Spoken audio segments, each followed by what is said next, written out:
When I got married, I stayed quiet about the $16. 9 meters company I inherited from my grandfather. Thank God. I did, because the day after the wedding, my mother-in-law showed up with a notary and forced me to sign it over. Hi, I'm Claire. The day after my wedding, my mother-in-law Cynthia came into our room holding a vintage corkscrew. She said, "Let's make this quick. Sign this. Everything your grandfather left you. You won't be needing it in this family." I didn't scream. I didn't cry. I just stared at the notary who came with her and realized they had planned this before the vows were even said. They didn't know I'd been silent for a reason. They didn't know I inherited far more than an art studio.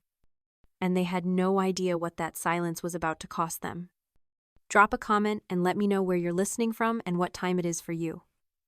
I'd love to know who's part of our community. I looked at the document, then at Cynthia.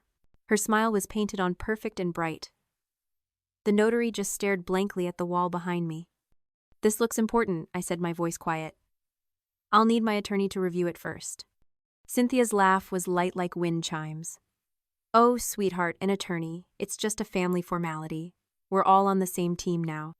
"Of course," I said. "But my grandfather always taught me to have a professional eye look at anything involving a signature. I'm sure you understand." Her smile didn't falter, but her eyes went cold. It was a look I recognized, the same look she gave the waitstaff at the rehearsal dinner when they brought the wrong wine. Disappointment mixed with dismissal. "As you wish," she said. She stood smoothing a non-existent wrinkle from her silk blouse. She left the vintage corkscrew on the table. It wasn't a mistake, it was a warning, a threat, a reminder of who she thought held the power. They left. Alexander, my new husband, was already downstairs, probably talking about golf with his father. I didn't call him. I didn't run to him. I've been overlooked my whole life. I've been the quiet one, the sensible one, the girl who was just happy to be invited. You learn things when you're invisible. You learn to watch. You learn that the people who talk the loudest are often the ones with the least to say. And you learn that people who demand your trust are usually the ones least deserving of it. I grabbed my keys. Going for a walk, I called out, knowing no one was listening. I didn't walk. I got in my car and drove 40 minutes across the bridge to Sausalito. I've had a private art studio there for 2 years.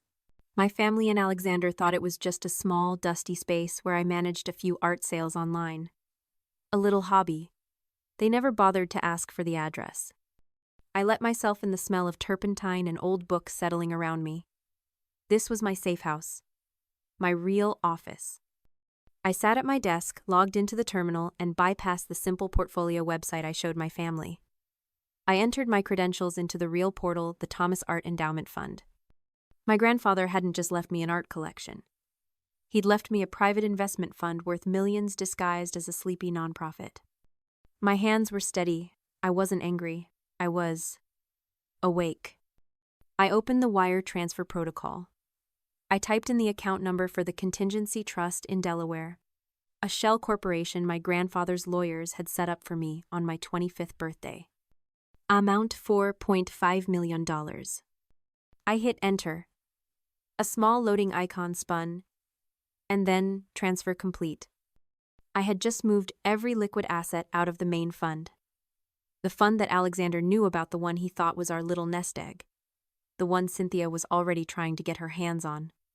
I looked at the confirmation screen. I had just cut off Alexander's access to everything.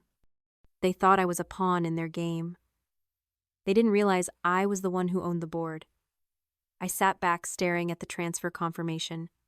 $4.5 million gone in an instant, and I felt calm. On the wall of my studio was an old framed photo of my grandfather Thomas. He was standing in front of his first failure, a busted-up old bookshop he'd bought with his last dime. He was smiling. He was the only one who ever really saw me. While my parents were busy polishing their golden child, my sister Thomas would find me in the library and just sit. He didn't ask me to be louder or different. He just listened. "Don't ever mistake silence for weakness, Claire," he told me once, his hands smelling like old paper and motor oil. "It's not weakness, it's armor. It's the space where you listen, where you learn. Let them think you're just the quiet one. Let them underestimate you. It's the greatest weapon you'll ever have. And I had. The Hamptons' Cynthia Alexander, they saw me as a freelance art curator. A charming, simple girl with a minor hobby, no family money, and no threat. They saw me as an acquisition, a pretty quiet addition to their Napa Valley dynasty. They had no idea I was sitting on a massive art investment fund, the very legacy Thomas had spent his life building in secret. I looked at the photo again, and the pieces finally clicked. I always thought his elaborate legal structures, the prenup, the trusts, the contingency plans, were just the habits of a careful businessman. But that wasn't it. This wasn't just strategy. It was regret. My grandfather's actions weren't just a sudden impulse, they were the result of decades of watching of quiet regret. He was a guardian who had been trapped, kennelled between the hope that his own daughter, my mother, would change, and the horrifying truth that she was being manipulated by my father. He watched my mother go through a marriage that mirrored this one. He watched her get small, get quiet, get erased. And he did nothing, hoping things would fix themselves. But they never did. His careful legal preparations, all those clauses I thought were just paranoid. They weren't a gift. They were an apology. They were his final, desperate attempt to right a wrong he'd let happen once before. The prenup wasn't just a document. It was a promise, a way to make sure I wouldn't suffer the same fate as my mother. He knew this type of man. He knew this type of family. And he knew his time was running out. I touched the glass of the photo frame. "I get it now, Grandpa," I whispered. It wasn't just a warning, it was a map. And I knew exactly what I had to do next. I was back in my Sausalito studio reviewing a new acquisition proposal when the notification flashed on my phone. A bank alert. A transfer from my joint account with Alexander. My blood went cold. $35,000. The memo line read, "Vineyard maintenance fees." I called him immediately. He picked up sounding cheerful like he was on his way to lunch. "Hey, what's this $35,000 charge?" I kept my voice perfectly level. He laughed. A short, airy sound. "Oh, that. Don't worry about it, babe. It's just some family business. Mom needed to move some capital for the vineyard. From our joint account." "Without asking me?" "Hey," he said, his voice turning smooth, a little patronizing. "We're a unit now, Claire. We can't be so formal about everything. It's our money. Don't you trust me?" I looked at the transfer notification. $35,000. "I have to go," I said. "My next meeting is here." I hung up. I didn't yell. I didn't accuse him of theft, even though that's exactly what it was. I just sat there. And I understood why the audience would get frustrated here. Why isn't she screaming? Why doesn't she pack her bags? Why is she just taking it? I used to ask myself the same thing. What you have to understand is that when you grow up in an environment where your voice is consistently ignored, you learn that silence is a survival mechanism. You're living in a prison that has no bars. You hold the key, but you've been convinced the door is locked. It's a psychological cage called learned helplessness. My family had trained me to endure. They had normalized their cruelty. They had taught me that my reactions were drama and their actions were normal. So when Alexander gaslit me when he dismissed my valid concern as being too formal, part of my brain just defaulted to the old programming. Stay quiet. Don't make waves. Endure. For years, that silence was weakness. It was the sound of me disappearing. But sitting there in my studio looking at the digital trail of his theft, I realized something new. My silence wasn't weakness anymore. It wasn't submission. It was observation. It was data collection. I saved a PDF of the bank transfer. I labeled it Exhibit A. He thought I was being the quiet, compliant wife he married. He had no idea I was being the lead investigator in the case against him. I needed proof. A recording. Something that connected Alexander directly to the plan to absorb my studio. That night I conceded. We were getting ready for bed. I put my phone on the nightstand, casually screen side down. I'd already hit record on the voice memo app. "Alexander," I started, keeping my voice soft, a little apologetic. "I'm sorry about the other day. With the 35,000. You were right. I was being too formal."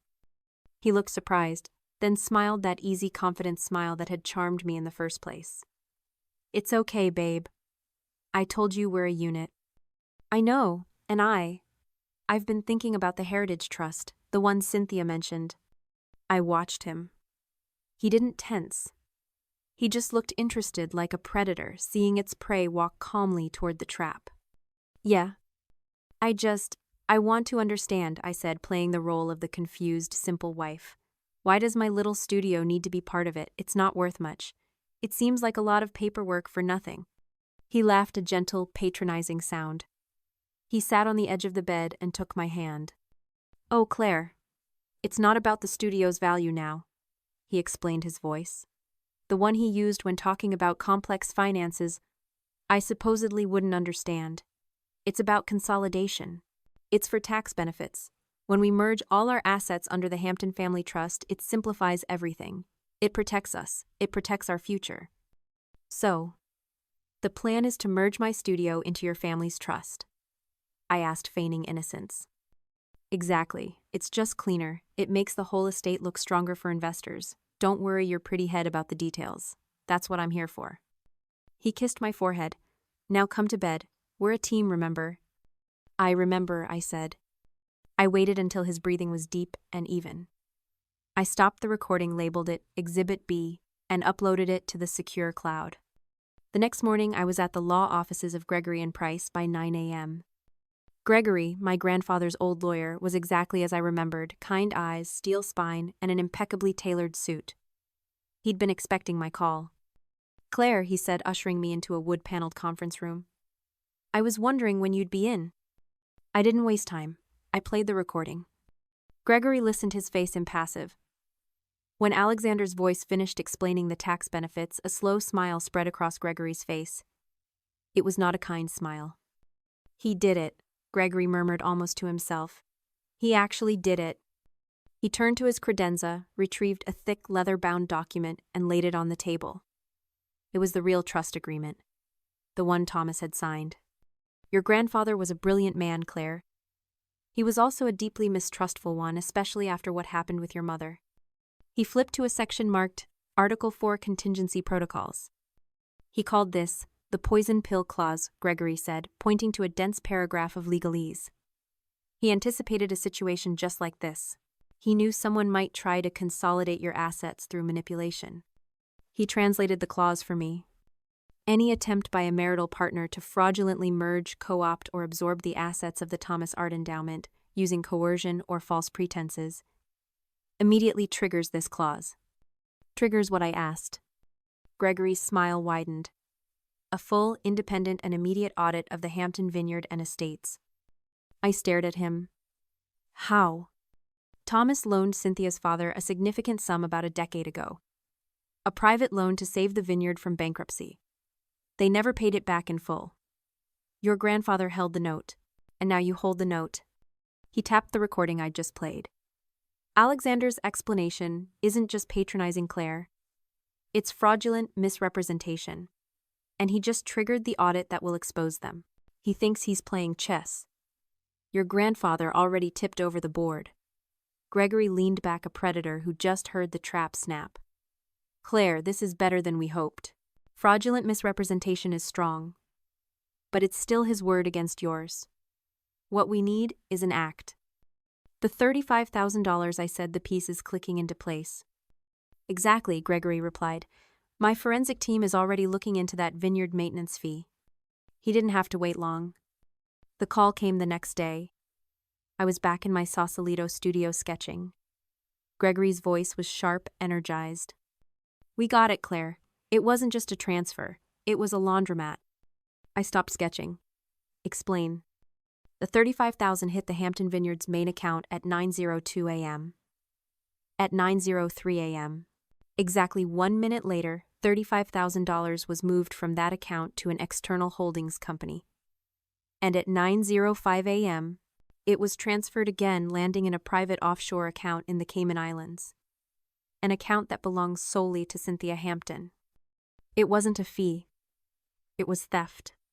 It was wire fraud. A federal crime. So the poison pill is triggered, I said, my voice flat. Triggered, Gregory laughed. Claire, the pill has been swallowed, digested, and is currently working its way through their entire system. Alexander's recording gave us the intent. Cynthia's bank records just gave us the crime. What's next? We scheduled a negotiation meeting, he said. It's time to show them the board they've been playing on. The meeting was set for Friday at Gregory's conference room.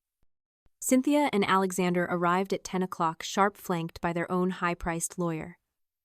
They looked confident, relaxed, like they were here to accept my surrender. Cynthia even smiled at me, a tight, thin-lipped expression that said, "The adults are here now, dear." We all Saturday.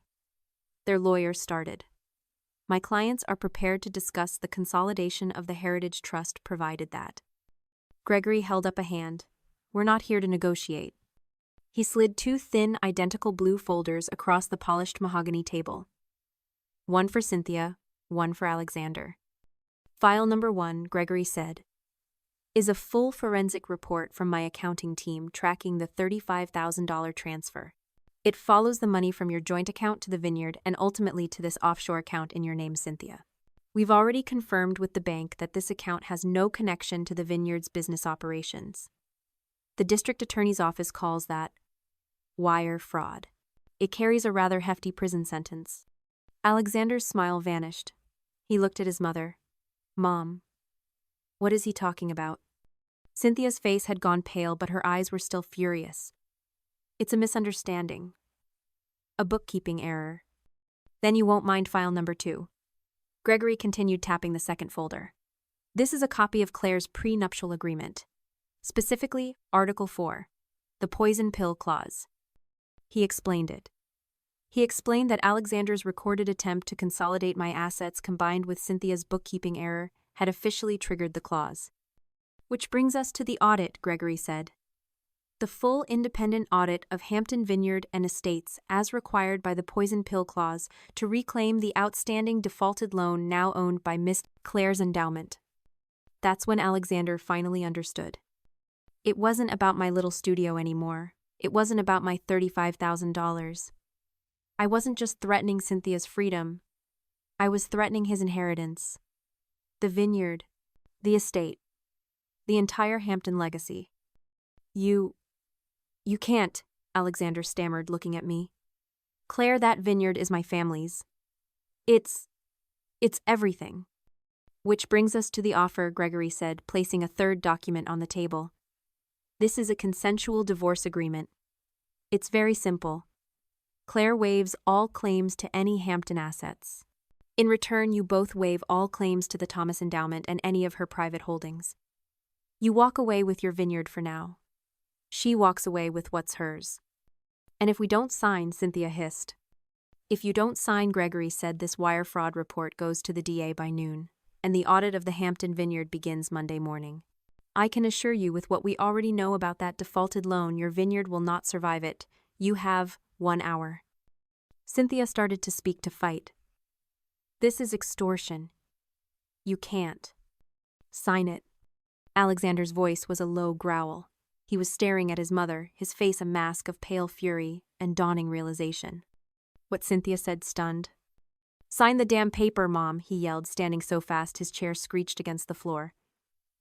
You did this. You stole from her. You lied to me. You were willing to risk my entire inheritance for $35,000. He grabbed the pen from the table. Sign it, now. Cynthia stared at her son, her power evaporating in an instant. She looked at me, her eyes filled with a hatred so pure it was almost beautiful. She picked up the pen. Her hand was shaking. She signed.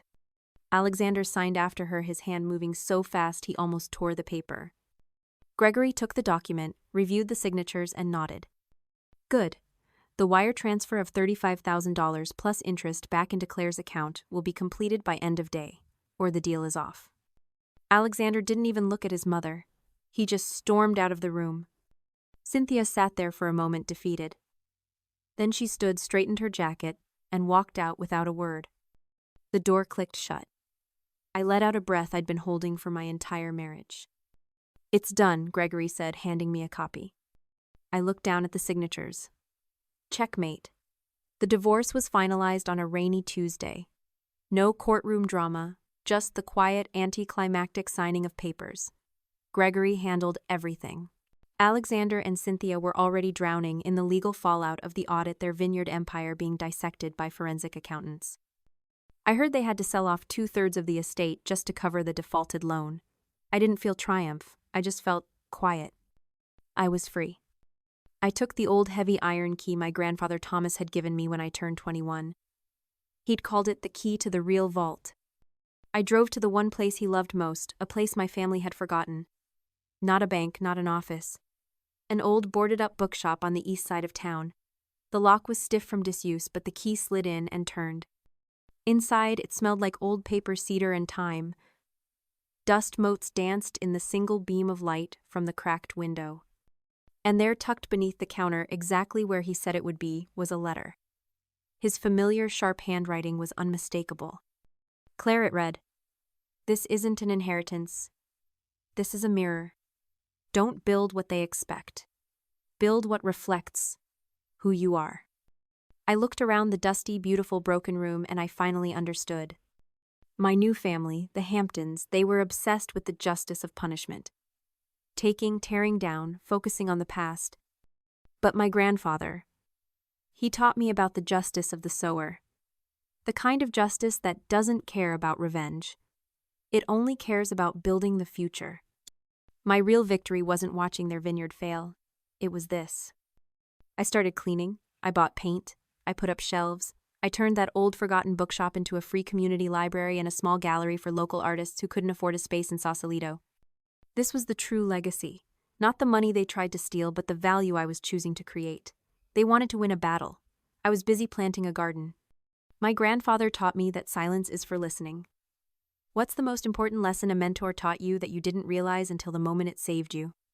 Let me know in the comments.